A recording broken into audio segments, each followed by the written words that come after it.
ষষ্ঠ শ্রেণীর সকল শিক্ষার্থীবৃন্দ, ইনস্টিটিউট অফ বেসিক ম্যাথসের পক্ষ থেকে সকলকে স্বাগত। আজ আমি তোমাদের গণিতে একটি সৃজনশীল প্রশ্ন সমাধান করে দেব দ্বিতীয় অধ্যায়ের।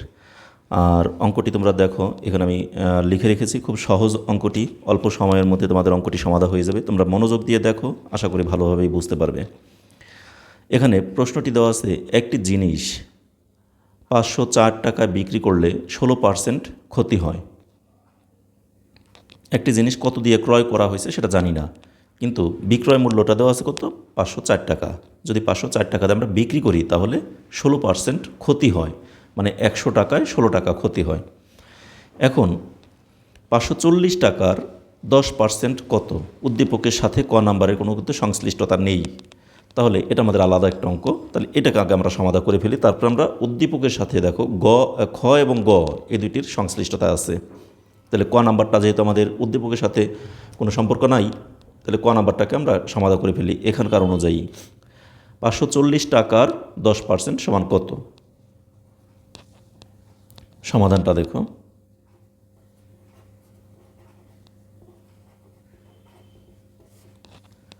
ক নাম্বার,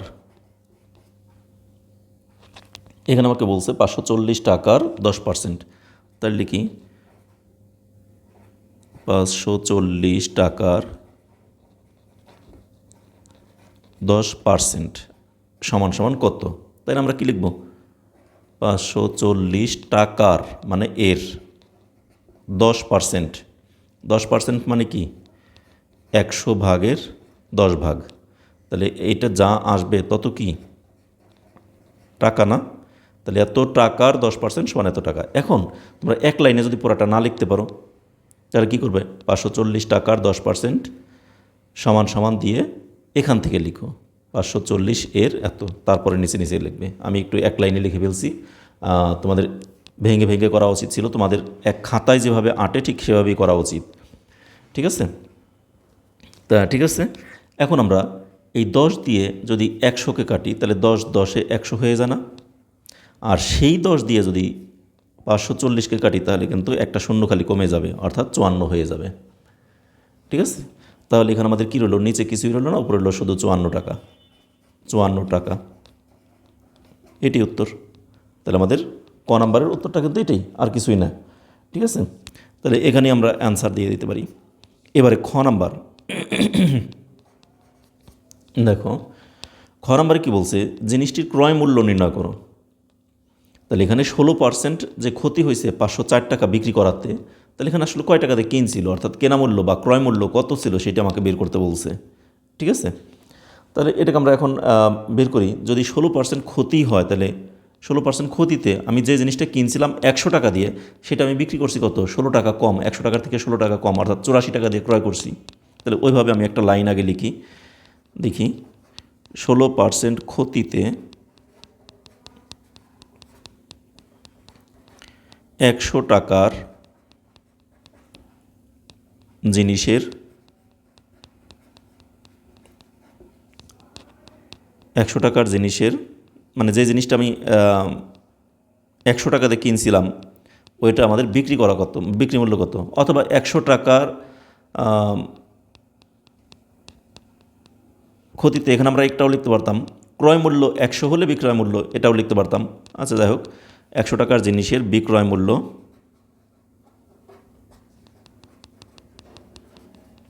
কত হবে? 100 বিয়োগ 16 টাকা। তাহলে 100 থেকে 16 বাদ দিলে 84 টাকা, ঠিক আছে? তাহলে 16% ক্ষতিতে যে জিনিসটা আমি 100 টাকা দিয়ে কিনছিলাম, সেটা বিক্রি করতে হয় কত? 84 টাকা দিয়ে। এখন এটা তো আমার নিচে, এখানে জায়গা নেই, আমি এখানে নিয়ে আসি। দেখো, এখানে যদি আমরা এটাকে করি, তাহলে বিক্রয় মূল্য তো এখানে দেওয়া আছে কত? 504 টাকা। তাহলে এখানে বিক্রয় মূল্য আমার বের হলো 84 টাকা। তাহলে বিক্রি মূল্য 84 টাকা তখনই যখন আমার ক্রয় মূল্য ছিল 100 টাকা। তাহলে এখন লিখি বিক্রয় মূল্য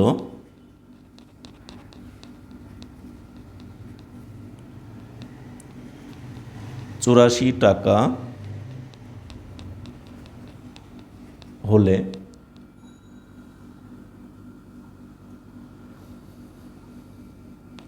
বিক্রয় মূল্য 84 টাকা হলে, আমি এটাকে বাম দিকে সরিয়ে নিয়ে আসি। দেখো, আর না হলে ক্রয় মূল্য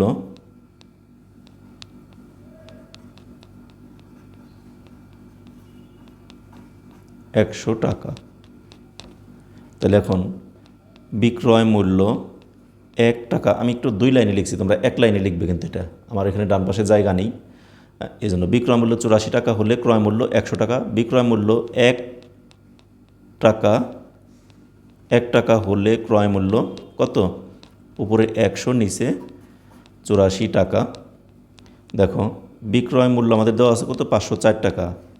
504 টাকা হলে ক্রয় মূল্য, উপরে 100 গুণন 504 আর নিচে হলো 84, এত টাকা। এখন এটাকে আমরা কাটাকাটি করব, ঠিক আছে? এই 84 দিয়ে 5 বার যদি দিই, 4 5 20 হবে না, 6 বার দিলে 4 6 24, 6টা 48 49। দেখো এই 84 দিয়ে 504কে ভাগ করা যায় 6 বার, আর 6 দিয়ে 100কে গুণ করলে 600 টাকা। আমি আরেকবার বলি, এটা কিন্তু তোমরা 1 লাইনে লিখবে। বিক্রয় মূল্য 84 টাকা হলে ক্রয় মূল্য 100 টাকা, এই পুরো লাইনটা 1 লাইনে লিখবে। লেখার পর তারপর ডট ডট দিয়ে যাবে। বিক্রয় মূল্য বরাবর 1 টাকা হলে ক্রয় মূল্য 100, নিচে 84। আমি এটাকে এইভাবে তারপর করে গেলাম। খালি এই লাইনটা আমি 2 লাইনে লিখে বলছি, তোমরা কিন্তু এটাকে 1 লাইনে লিখবে। তাহলে বিক্রয় মূল্য 504 টাকা হলে ক্রয় মূল্য আসলো আমাদের কত? 600 টাকা। এখানে আমাকে বলছে কি, জিনিসটির ক্রয় মূল্য নির্ণয় করো। তাহলে জিনিসটির ক্রয় মূল্য কত? 600 টাকা। উত্তর, জিনিসটির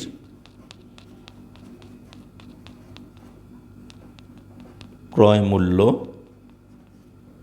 কত? 600 টাকা। শেষ। আমার কিন্তু একটা অঙ্ক কিন্তু এখানে কমপ্লিট হয়ে গেল, ক এবং খ।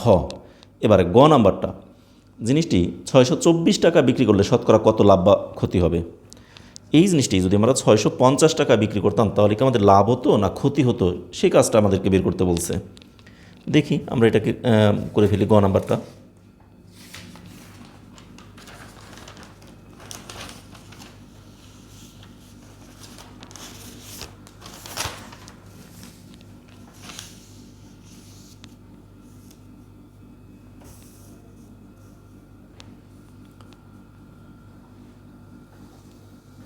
দেখো গতে জিনিসটি 624 টাকা বিক্রি করলে শতকরা কত লাভ বা ক্ষতি হবে?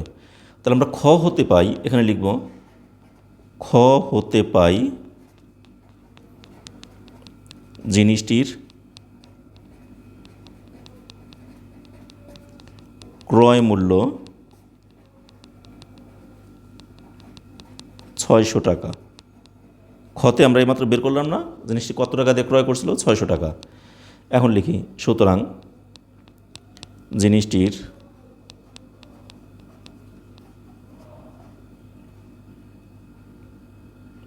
বিক্রয় মূল্য, বিক্রি করছে কত দিয়ে? 624 টাকা দিয়ে। 624 টাকা হলে লাভ, তাহলে এখানে কি বিক্রয় মূল্য বেশি, ক্রয় মূল্য কম, তাহলে কি লাভ হয়েছে না? হলে লাভ 624 বিয়োগ 600 টাকা। তাহলে 624 থেকে 600 বিয়োগ করলে কত হয়? 24 টাকা। তাহলে এই 24 টাকা লাভ হইল। এখন এই যে 24 টাকা লাভ হলো, সেটা কয় টাকা থেকে লাভ হয়েছে? সে কিনছিল কয় টাকা দিয়ে? 600 টাকা। তার চালান খাটাইছে কত? মানে বিজনেসে তার এখানে ওই জিনিসটি কিনলো কত দিয়ে? 600 টাকা দিয়ে। এই 600 টাকার মধ্যে সে লাভ করলো কত? 24 টাকা। তাহলে এখন আমরা এটাকেই লিখবো, এখানে লিখে নিই। দেখো 600 টাকায় লাভ হয় 24 টাকা, 1 টাকায় কত? 100 টাকায় কত? যেহেতু এখানে বলছে শতকরা কত লাভ বা ক্ষতি হবে, তাহলে এখানে ক্ষতি তার হলো না, যেহেতু বিক্রয় মূল্যটা বেশি, অতএব লাভ হলো। তাহলে ক্ষতির অপশনটা এখানে বাদ, তাহলে আমাদের লাভ হচ্ছে।